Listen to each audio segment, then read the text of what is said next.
ಗಾಂಧೀಜಿ ಪಂಚಾಯತ್ಗಳ ಹೆಸರನ್ನ ಮುಂದಿನ ದಿನದಲ್ಲಿ ಎಲ್ಲ ಕೂಡ Mahatma Gandhiji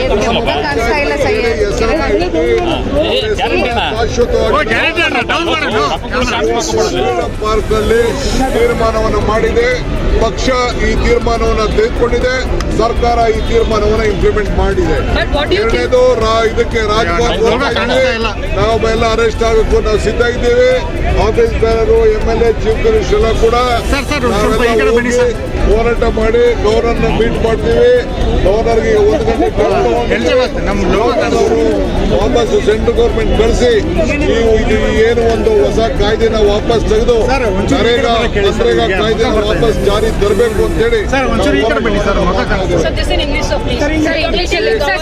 we are meeting the governor. We are requesting to the governor. We want to give a governor. Logo. Guarantee. Don't matter.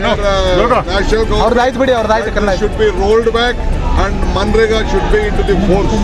So what do you think? Even they have to look at what Chandrababu Naidu said. Unofficially they make you money. We don't accept it. Every state has to be looked in a normal way. Every state they should do.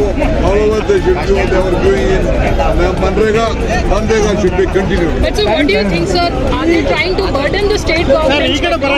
What's the agenda like for them? They are killing all Gram Panchayats.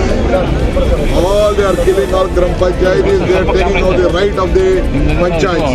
Panchayats will have not vote. ಪಂಚಾಯತ್ಗಳ ಹಕ್ಕನ್ನ ಕಿತ್ಕೊಳ್ತಾ ಇದ್ದಾರೆ.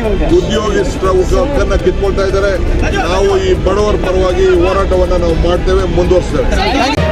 ಮತ್ತಷ್ಟು ಸುದ್ದಿಗಳಿಗಾಗಿ ನೋಡ್ತಾ ಇರಿ public news 24x7. ಇದು ಸತ್ಯದ ಧ್ವನಿ.